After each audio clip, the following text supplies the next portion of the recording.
Hey students, I hope you all are doing well. So lecture continue करते हैं। हमारे last lecture के अंदर हमने ऑक्सीडेशन नंबर टर्म के बारे में पढ़ा था, और ऑक्सीडेशन नंबर टर्म को अगर मैं डिफ़ाइन करूँ तो हमने क्या कहा था, it may be defined as the charge. और कौन सा चार्ज? जो भी किसी एलिमेंट के अंदर होता है जब वो अपनी कंबाइंड फॉर्म में होता है, उसको आप बोलते हो उसका ऑक्सीडेशन नंबर या फिर ऑक्सीडेशन स्टेट। अब यहाँ पे हम लोग जो डिस्कस कर रहे थे that were the rules of oxidation number. पहला रूल हमने क्या किया था? पहला रूल हमने किया कि अगर कोई भी चीज़ अपनी एलिमेंट्री स्टेट के अंदर है, जिस फॉर्म में वो नेचर में मिलती है, जिसके ऊपर कोई भी चार्ज नहीं है, ऐसी हर चीज़ की जो ऑक्सीडेशन नंबर होगा that will be zero. Next rule हमने क्या किया था? नेक्स्ट रूल में हमने किया कि कोई भी मोनोटॉमिक आयन है, जैसे sodium positive, Cl negative, Mg2 positive, Al3 positive, तो जितना चार्ज इनके ऊपर होता है वही होती है इनकी ऑक्सीडेशन स्टेट या फिर ऑक्सीडेशन नंबर। इसके बाद थर्ड रूल हमने करा था हाइड्रोजन के बारे में। क्या किया था कि अगर जो हाइड्रोजन है वो किसी नॉन मेटल के साथ बॉन्ड बनाए हुए है, फॉर एग्जांपल HCl, उस केस में हाइड्रोजन का ऑक्सीडेशन नंबर +1 होगा। और अगर ये जो हाइड्रोजन है वो किसी मेटल के साथ बॉन्ड बना रखा है, तब इसका ऑक्सीडेशन नंबर कितना होगा? -1 होगा। ये वो 3 रूल थे जो हमने पिछले वीडियो में डिस्कस किए थे। And now let's move toward the rule number 4। And rule number 4 जो है वो ये कहता है कि जो ऑक्सीजन है, ऑक्सीजन हमेशा, मतलब आप ये मान के चलो कि मोस्ट ऑफ इट्स कंपाउंड के अंदर जो ऑक्सीजन है उसका ऑक्सीडेशन नंबर होता है -2।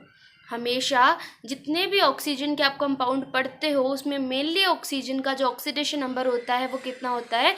-2 होता है। फिर भी जब ऑक्सीजन अपनी पर ऑक्साइड की फॉर्म में होता है, तब जैसे एग्जाम्पल क्या है, H2O2, पर ऑक्साइड के केस में जहाँ पर hydrogen oxygen oxygen oxygen oxygen single bond होता है, इस केस में ऑक्सीजन का जो ऑक्सीडेशन नंबर होता है दैट इज -1। आपको क्या याद रखना है कि जो ऑक्सीजन है इसका जर्नली ऑक्सीडेशन नंबर कितना है? -2। लेकिन जब भी ऑक्सीजन अपनी पर ऑक्साइड फॉर्म में होता है तब उसका ऑक्सीडेशन नंबर कितना आता है? -1 आता है। अब जैसे फॉर एग्जांपल यहाँ पर अगर मैं आपको और बोलूँ कि ये जैसे -2 में आपको एग्जांपल बताऊँ, सपोज H2O है, तो अब ये आपके पास क्या आ गया? ऑक्सीजन जो है वो इसके अंदर -2 के अंदर होता है। बट यही अगर आपके पास H2O2 होता तो जो ऑक्सीजन है इसका ऑक्सीडेशन नंबर जो था वो आपके पास कितना आता? -1 आता। तो हमें ये थर्ड पॉइंट याद रखना है। एंड यहाँ पर अब एक इम्पॉर्टेंट पॉइंट है जो आपको याद रखना है। ऑक्सीजन का ऑक्सीडेशन नंबर आपने देखा या तो -1 है या फिर -2 है, बट इसके अलावा ऑक्सीजन का ऑक्सीडेशन नंबर प्लस में भी हो सकता है। और उसका सिर्फ एक ही एग्जाम्पल है कि जब भी ऑक्सीजन फ्लोरीन के साथ कंपाउंड बनाता है। ये हमेशा याद रखना बात कि जब भी जो ऑक्सीजन है वो किसके साथ बनाता है?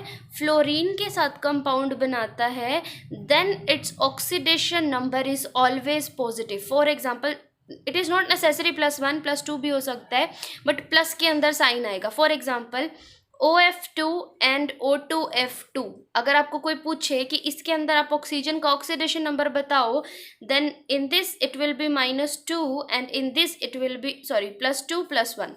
ये आपके पास एक पॉइंट है जो आपको याद रखना है। उसके बाद आपके पास और इसके अंदर क्या आता है, जैसे आपके पास जब भी अगर कोई आ जाए, सोडियम है, लिथियम है, मतलब आप इसको रिएक्टिविटी सीरीज के अकॉर्डिंग, लिथियम है, सोडियम है, पोटेशियम है, रुबिडियम है, सीजियम है, ये कौन से ग्रुप के आते हैं आपके पास मेंबर? फर्स्ट ग्रुप के। इनका ऑक्सीडेशन नंबर हमेशा +1 होगा। इसी तरीके से अगर आपके पास बेरिलियम है, मैग्नीशियम है, कैल्शियम है, स्ट्रोंशियम है, इन सारों का ऑक्सीडेशन नंबर हमेशा +2 होगा। ये चीज़ ध्यान में रखनी है। उसके बाद आपके पास क्या है, और अगर आप बात करें ऑक्सीडेशन नंबर की, तो हमारे पास जितने भी न्यूट्रल कंपाउंड्स होंगे उन सब का ऑक्सीडेशन नंबर जो होगा वो 0 होगा। न्यूट्रल कंपाउंड्स जितने भी होंगे उनके अंदर ऑक्सीडेशन नंबर विल बी 0। ठीक है, ये तो था एक सिंपल सी चीज़। अब हम इसको निकालते कैसे, हम ये देखते हैं। सपोज आपके पास आया कि यू हैव टू कैलकुलेट, अब आपको मैं एग्जांपल करके दिखाती हूँ कुछ। You have to calculate the oxidation number of sulphur in H2S। H2S आपको एक कंपाउंड दे दिया और कहा इसके अंदर आपको सल्फर का ऑक्सीडेशन नंबर बताना है। तो आप क्या करोगे, जिस चीज़ का हमको ऑक्सीडेशन नंबर बताना है हम उसे एक्स लेट कर लेंगे, ठीक है। तो बाकी का कैलकुलेट करो। 2 हाइड्रोजन है, एक हाइड्रोजन के ऊपर हमने बात करा कि जब हाइड्रोजन किसी नॉन मेटल के साथ होती है तो उसका ऑक्सीडेशन नंबर +1 होता है, ठीक है। प्लस जिसका निकालना है एक्स। क्या इस पूरे टर्म के ऊपर कोई चार्ज है? नो, कोई चार्ज नहीं दिया हुआ, इज इक्वल टू 0। तो यहाँ पर देखो 2 + x is equal to 0, x is equal to -2। It means sulphur का ऑक्सीडेशन नंबर कितना आया? -2। और एग्जाम्पल करते हैं, फिर आपको और ज़्यादा प्रैक्टिस हो जाएगी। Suppose we have to calculate the oxidation number of Na3PO4 and आपको कहा गया इस कंपाउंड में P का ऑक्सीडेशन नंबर निकालो, P का, ठीक है। तो आप लेट कर लो। सोडियम कितने हैं? 3। एक का कितना होता है? +1, क्योंकि सोडियम फर्स्ट ग्रुप का मेंबर है तो ये फिक्स है कि उसका +1 ही होगा। P जिसका निकालना है उसको आप एक्स लेट कर लो। +4 ऑक्सीजन है और हमने कहा था ऑक्सीजन का जर्नल जितने भी केसेस होते हैं उसमें उसकी ऑक्सीडेशन नंबर कितनी होती है? -2।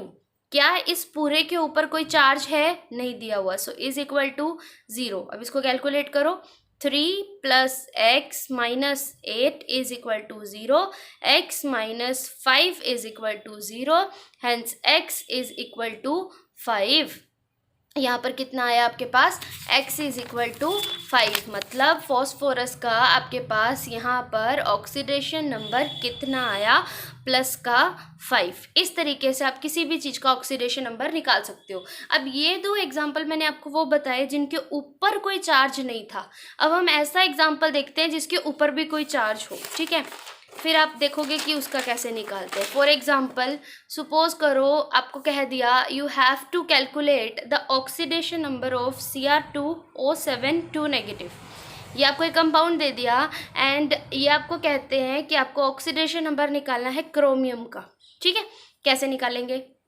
जिसका निकालना होता है उसको क्या लेट करते हो? x। यहाँ कितने क्रोमियम हैं? 2, तो कितना आ गया? 2x + 7 ऑक्सीजन है। एक ऑक्सीजन के ऊपर कितना होता है? -2 इज इक्वल टू, अभी इस पूरे के ऊपर आपको कितना चार्ज इन्होंने दे रखा है? -2। ये आपको ऑलरेडी दिया हुआ है, तो इज इक्वल टू -2। करो सॉल्व। 2x - 14 - 2 कितना बन गया ये? 2x is equal to -2 + 14 is equal to 12। 2x, x is equal to 6। तो क्रोमियम की ऑक्सीडेशन स्टेट कितनी आई इसके अंदर? 6 +6। एक और एग्जांपल करके दिखाती हूँ मैं आपको। H3P2O7-। इसके अंदर देखो H3P2O7-। करो सॉल्व करो। H3 3, H से ज़्यादा इलेक्ट्रोनेगेटिव भी प्रेजेंट है, मतलब H को कैसा लेंगे? +1 प्लस P का तो निकालना ही हमें, तो 2 × x प्लस ऑक्सीजन कितने हैं? 7। ऑक्सीजन का कितना होता है? -2। अब इस पूरे के ऊपर चार्ज कितना दे रखा है? -1। सॉल्व करो इसको। 3 + 2x - 14 इज इक्वल टू -1। कितना हो गया ये? यहाँ पे हो गया आपके पास कितना? 11। 2x - 11 is equal to -1। 2x is equal to -1 + 11 is equal to 10। x is equal to 5। तो यहाँ पर आपके पास H3P2O7 के अंदर फॉस्फोरस की ऑक्सीडेशन स्टेट कितनी आई? +5। अब मैं आपको कुछ एग्जांपल दे रही हूँ and you have to do yourself कि आपको उसकी ऑक्सीडेशन स्टेट निकालनी आती है या नहीं आती है। तो आप नोट कर लेना और आपको कैलकुलेट करनी। सबसे पहले C इन CO2, कार्बन डाइऑक्साइड में आपको कार्बन की निकालनी है। देन आपके पास नेक्स्ट आता है you have to calculate the oxidation state of Pb in Pb3O4। Pb3O4 के अंदर Pb की ऑक्सीडेशन स्टेट निकालनी है। Then the next one is N in NO3 negative, NO3 negative के अंदर N की निकालनी है, and one more is C in CO3 negative, ये निकालनी है, and chlorine in ClO4 negative. These you have to do by yourself, then we will proceed further. Thank you.